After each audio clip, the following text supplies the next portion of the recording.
I want to ask you guys and girls a question. This has been a 3-day weekend. It's Labor Day weekend. And I want to see if you relate to what I'm about to describe. In my 20s, before I had the pallet recycling business and did things on my own, I worked for a business.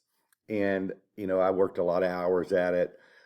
But I did arrange, like on Fridays, I would work morning and then I'd have the whole afternoon on Friday. It would be off on Saturday. It wouldn't have to be back in until late Sunday. So that was my time off, and it gave me a little extra time than normal because of the way I arranged my shift. But every Sunday around 12 o'clock, because I knew I had to be there the next day, even Saturday, you know, um, I had this feeling in my gut that the fun's coming to an end and the weekend's over and I got to get back to the grind.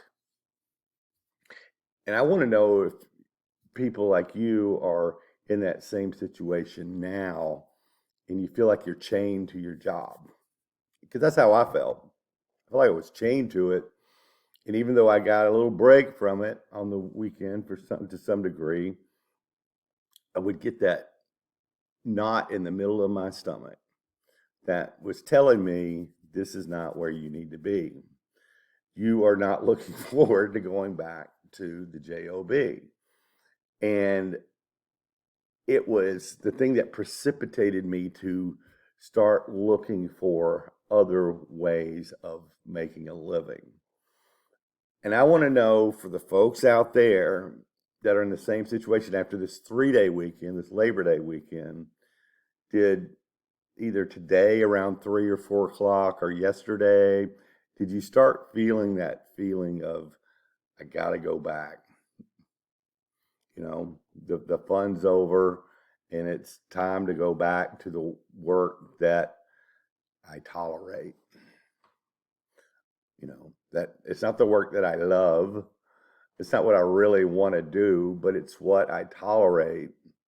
And it's kind of killing me by 1,000 cuts, 1 hour at a time at a job or at a 9 to 5. Some of you folks, 40-hour week would be considered a good week. And a lot of you are having to either work 2 jobs or also having to work a lot of overtime. So I wanted to help you understand that at some point in your life, you have to take a leap.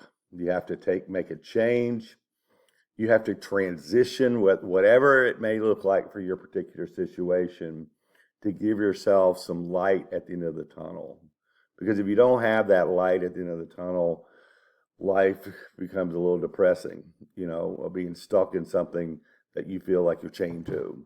So put yourself in a position, and I don't care if it's the pallet recycling business that I found. Of course, I'm biased to that because it's given me more free time than I know what to do with. But whatever it is, I implore people that I come across to actually start getting out of their comfort zone a little bit, get out of tolerating what they're currently tolerating, and put themselves in at least a position to start working towards something that can free them up from their mundane existence or the existence that they're not quite happy with. They're being paid just enough money to stay at, but they know they're worth a lot more, or you're worth a lot more. So I wanted to give that message today on Labor Day, and I appreciate every one of you folks in this country that put in long hours and hard work with what you do. Hopefully you love what you do, but if it's something that is just paying the bills and leaves no time for life, I implore each and every one of you to search yourself to move in a direction toward a little bit more freedom, or a lot more freedom if you have the guts to make that type of change.